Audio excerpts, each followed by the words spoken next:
Today's video will be the ultimate face-off, where we will be comparing Illustrator and Affinity Designer. We're going to see their use cases, learning curve, interface and workflow, our tools and features, and finally, the pricing. Stick around if you can't seem to pick one of them.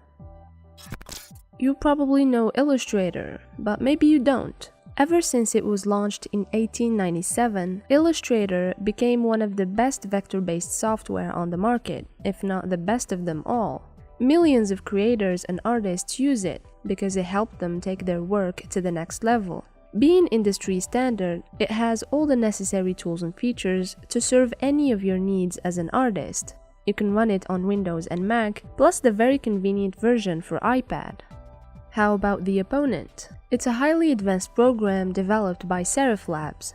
Affinity Designer empowers you to create gorgeous graphics and illustrations. Since it's a vector-based tool, it produces clean edges with high levels of accuracy at any size. It also supports the raster technology, and this hybrid system works at your favor to grant you more freedom.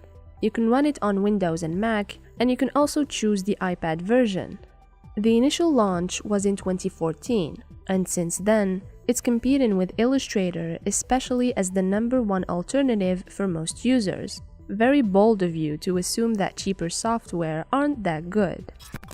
Now that you know what to expect, the next question is, what can you use them for?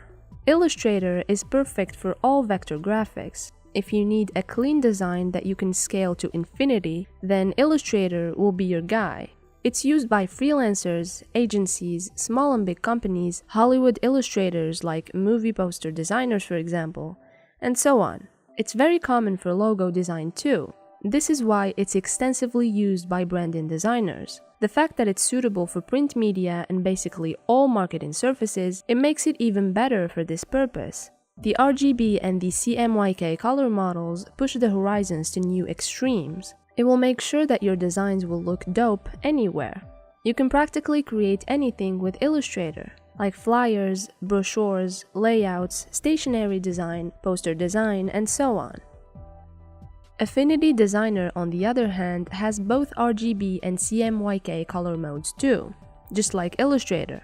This means that you can also use it for screen and print media. It's pretty popular among beginners, whether it be hobbyists or casual users. A good example to illustrate this slice of users is YouTubers and bloggers. They heavily rely on it to create graphic elements for their businesses and online presence, like headers or thumbnails. In addition to that, digital marketers can rely on it for ads and commercials. Not to mention that video editors can also use it to create assets like lower thirds, for example. The examples can actually go on, and we can say that they can fit into the use cases of Illustrator too. Moving on to the learning curve, both software are vector editors with a hybrid integration of raster graphics in the case of Affinity. This may be intimidating for so many, but there's actually more to it. Illustrator has a great longevity and it's becoming quite user-friendly over the years. Used by hobbyists or professionals, it can actually be suitable for beginners as well. However, the learning curve can be quite steep in most cases, especially when you compare it to Affinity. Of course, it's not a problem, because the web is overflowing with learning material of all kinds. It's probably one of the biggest advantages of choosing a popular software. More users means more tutorials and knowledge spread. Affinity, on the other hand, focuses more on what is basic and essential for design. This is why you'll find it to be a lot easier to learn and get a hold of the toolset.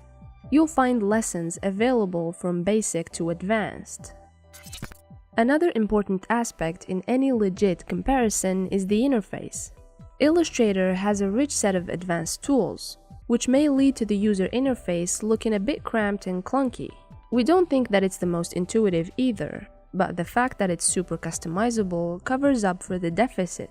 Affinity Designer, on the other hand, has a very intuitive interface that wouldn't overwhelm you with too many options, leaving you more focused on the design process. The modern layout for the UI makes it very welcoming. If you're switching from another software like Illustrator, you'll feel the difference almost right away. We can all agree on the fact that both software have some of the largest communities on the market. But what made them become so, you might ask?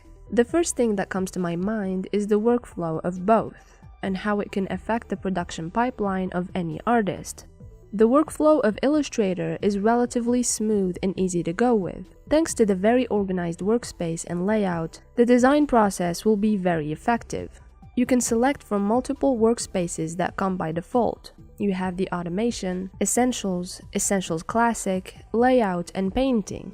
The zoom capabilities go up to 900%, and to optimize the workflow even more, Illustrator lets you create and customize hotkeys and shortcuts the way you see fit.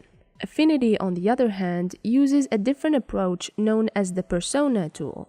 It's divided into 3 main categories. There's Designer, Pixel, and Export. Zoom in with Affinity can go up to 1,000,000% for a maximum accuracy, which is way more than what Illustrator has to offer.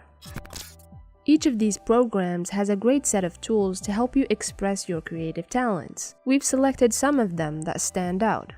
Compared to Affinity, Illustrator has much more tools that are vector-based, allowing you to produce scalable, resizable, high-resolution graphics without any detrimental effect on the quality. For drawing, it has many freehand tools like the pen tool that creates vector shapes effectively. For typography, Illustrator offers you multiple options where you won't only be able to add text, but to fully customize it too. It supports multiple artboards, multiple pages, and the use of templates. You can find thousands of templates within the software itself, ranging from UI kits, vector graphics, and icon packs. Illustrator does not support the raster technology. However, it has the image trace feature that lets you work with raster graphics. When you import raster images into Illustrator, this feature converts them into vectors. It has the wrap tool and meshes that allow you to work with objects by distorting, reshaping,